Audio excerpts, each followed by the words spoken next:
अब फेथ पर मैं एक बड़ी जबरदस्त हदीस सुनन इब्ने माजा की आपको सुनाता हूं। Be devout and you will be the most pious of people. मुखलिस हो जाओ, तुम नेक बन जाओगे। इस एक हदीस में पूरा समंदर है। जैसे कहते हैं ना, समंदर को कूजे में बंद कर दे, शायद ये है मुहावरा। कैसे?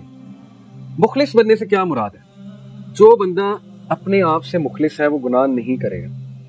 उसे पता है ये फ्रस्ट्रेशन की तरफ ले जाती है चीज, उसे पता है कि मैं देख तो सकता हूं लेकिन देखूंगा तो मेरा ही नुकसान है। वो अपने आप से मुखलिस है। उसे पता है मैं किसी के साथ बुरा करूंगा मेरे साथ बुरा होगा। ये होता है मुखलिस होना। फिर वो अल्लाह के साथ मुखलिस है। जैसे वो माँ बाप को धोखा नहीं दे सकता, जैसे वो किसी चाहने वाले को धोखा नहीं दे सकता, इस तरह वो अल्लाह को बिट्रे नहीं कर सकता। वो गुनाह करने से पहले सोचता है ये बिट्रेयल है अल्लाह के साथ। Why should I betray my Lord, why should I betray रसूल अल्लाह। मैं क़यामत वाले दिन क्या चेहरा दिखाऊंगा नबी सल्लल्लाहु अलैहि वसल्लम को। ये इखलास है। तो मुखलिस हो जाओ, तुम नेक हो जाओगे। अपने अंदर इखलास लाए अल्लाह रसूल के वाले से। और सबसे बड़ी बात, अपने साथ मुखलिस हो जाए। जो बंदा अपने साथ मुखलिस है वो नेक बन जाएगा। B content and you will be the most grateful of people. Content show करो, कंटेंटनेस शो करो, कंटेंटमेंट शो करो, खुशी शो करो चीजों के ऊपर। जरूरत से ज्यादा शिकायत ना करो। थोड़ी बहुत चलो चलती है, हालात ऐसे हैं, लेकिन जरूरत से ज्यादा अनग्रेटफुल होंगे, हर चीज पे शिकायत करेंगे, हर चीज को रिजेक्ट करेंगे, तो this is one of the signs of weak faith. तो be content and you will be the most grateful of people. शुक्रगुजार बंदे बन जाओ। Love for people what you love for yourself and you will be a believer. जो अपने लिए चाहते हो वो दूसरों के लिए चाहो, बिलीवर बन जाओगे। अब इससे मुराद क्या है? हम चैरिटी करते हैं, लेकिन हम पता है कौन सी चीज चैरिटी करते हैं? जो बुसीदा हो चुकी, जो यूज में नहीं है, हम कहते हैं अब इसको चैरिटी कर। तो ये तो वो बात ना हुई कि love for others what you love for yourself. Similarly when you wish that no one bullies you, why will you bully others? When you wish no one hurts you, why will you hurt others? तो ईमान वाला वही चाहता है दूसरों के लिए जो अपने लिए चाहता है। Behave well with your neighbours and you will be a Muslim. अपने नेबर्स के साथ अच्छे हो जाओ, उनको कोई तकलीफ ना पहुंचाओ। और तकलीफ पहुंचाने की बहुत सी मुराद है। अक्सर मोहल्लों में, बहरिया में तो चले ऐसा नहीं होता है, मैं मोहल्लों में भी रहा हूँ, अक्सर मोहल्लों में ऐसा होता है कि लोग कूड़ा उसके आगे फेंक देते हैं। लिटरली गेट के आगे तो नहीं, लेकिन उसके करीब कूड़ा फेंक देते हैं, मलबा फेंक देते हैं, अपनी गाड़ी उनके आगे लगा देते हैं, क्यारी में या गेट के आगे लगा देते हैं। इससे तकलीफ होती है अगले को। तो इसलिए नेबर्स के साथ अच्छा रहना बहुत जरूरी है। लाफ लेस, ये यूथ के लिए particularly, laugh less for too much laughter will deaden the heart. कम हंसो, क्योंकि जरूरत से ज्यादा हंसना दिल को मुर्दा कर देता है। ये है सबसे बड़ा इशू हमारी यूथ का। All the time watching memes. Facebook में 90% पेजेस मीम्स के ज्वाइन किए हुए, मीम्स की एप्स चल रही हैं। और वो फजूल किस्म के लोग यूट्यूब पे जो वीलॉग्स बना रहे हैं, अब मैं नाम क्या लूं, नसरीन और पता नहीं क्या क्या, मतलब हर वक्त यूथ को शुगल मेले में लगाया हुआ है, हर वक्त हंसाने में लगाया हुआ है। तो कहाँ यूथ ने इंप्रेस होना हदीस से और कुरान से, जब उनका उठना बैठना, उनका देखना सुनना ही हर वक्त मीम्स है, हर वक्त इन लोग को सुनना है। तो फिर जाहिर है कि the heart will be definitely dead. That's why they are searching for entertainment in everything. हर चीज में शुगल होना चाहिए। जब तक शुगल नहीं है मजा नहीं आता। तो दीन में शुगल नहीं है।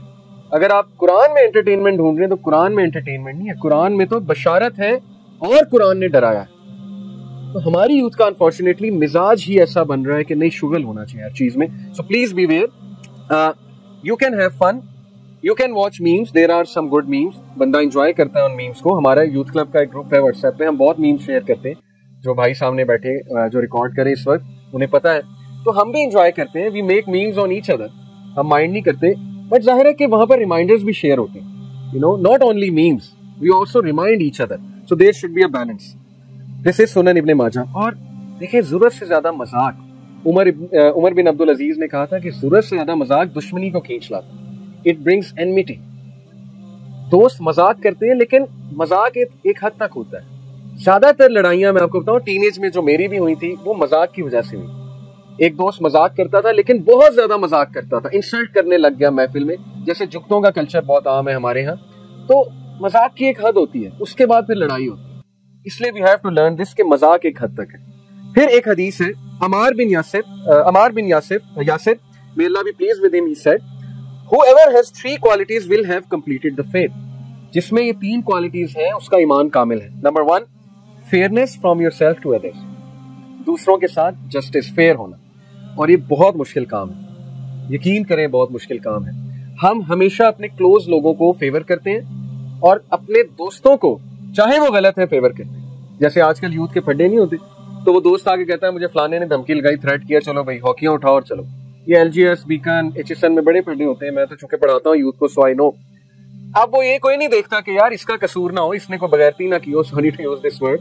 सारे ये कहते हैं कि नहीं, दोस्त का फड्डा है तो मैं जाऊंगा, now I have got his back, I have got you, और वो सब कुछ हॉकी शॉकी लेकर वहां पहुंच जाते हैं, चाहे दोस्त जो है वो एक नंबर का, अब मैं वो वर्ड नहीं कहना चाहता। तो you are supporting your friend in the wrong way, that is not ईमान, दैट इज एक्चुअली हिपोक्रेसी। आपका अगर दोस्त गलत है तो उसकी साइड आप नहीं लेंगे, आप उसे समझाएंगे कि तुम गलत हो। इसी तरह आपकी औलाद गलत है, आप औलाद को समझाएंगे, आप जो है वो किसी और को ब्लेम नहीं कर देंगे। आपकी जिम्मेदारी है तरबियत करना। और ये बहुत होता है जब मियाँ बीवी के झगड़े होते हैं और वाइफ जाकर बताती है अपने घर वालों को, तो कितने घर वाले हैं जो वाइफ को एक्चुअली बेटी को समझाते हैं, ज्यादातर ब्लेम करते हैं कि बिल्कुल ठीक कह रही है, ऐसा ही होगा, एंड वाइस वर्सा ऑल्सो। जब वाइफ शिकायत करती है शौहर के बारे में तो उसे ब्लेम किया जाता है, शौहर को नहीं देखा जाता। This is how it happens in our culture. तो लुत्फ तो ये है, ईमान तो ये है कि हक की जंग लड़ो, हक के साथ खड़े रहो, चाहे वो तुम्हारी औलाद के खिलाफ है, चाहे वो तुम्हारे दोस्त के खिलाफ है। तो that is one of the signs of ईमान। Number 2, offering peace to the world, अमन वाले होना, अमन की बातें करना, अमन की जुस्तजू करना और वर्ल्ड को अमन ऑफर करना, that is also one of the signs of faith. यानी you are a peace lover, you are a peace maker. आप वो नहीं है जो ठंडे हो रहे हो तो तालियां मारने लग जाते हैं, वीडियो बनाने लग जाते हैं, आप अमन की कोशिश करते हैं, सुलह की कोशिश करते हैं। नंबर 3, स्पेंडिंग इन चैरिटी इवन व्हाइल पुअर। और तीसरी निशानी क्या है, बड़ी ही जबरदस्त निशानी है कि इवन दो तुम्हारे पास पैसे नहीं है फिर भी स्पेंड करना। वो एक स्कॉलर मुझे बता रहे थे कि किसी ने उन्हें कहा कि आप मेरे लिए दुआ करें अल्लाह से कि अल्लाह मुझे बहुत माल दे, मेरी इनकम 5 लाख हो जाए ताकि मैं बहुत सी ज़कात दूं और मैं बहुत सी चैरिटी करूं। तो स्कॉलर ने उनसे पूछा कि आप अभी कितनी करते हैं, because charity is a habit. अगर अभी हैबिट नहीं है तो तब भी नहीं करेंगे, तो ये दुआ मुझसे आप ना कराएं, क्योंकि अभी सपोज कर लें आपकी तनख्वाह नहीं है, आपकी पॉकेट मनी तो कुछ होगी ना, तो आप उसमें से कितना देते हैं। चले 5,000 पॉकेट मनी है, क्या आप 100 रुपया देते हैं? जब आप 5,000 में से 100 रुपया नहीं दे रहे तो 5 लाख में से आपने क्या देना, तब तो खर्चे और बढ़ जाएंगे। सो चैरिटी है ही ये कि जब ना हो तब भी मैंने करनी है, कुछ ना कुछ मैंने करनी है। पैसे नहीं है तो चैरिटी ये है कि बस किसी को हंसा दो, किसी को स्माइल ले आओ चेहरे पे, ये भी चैरिटी है।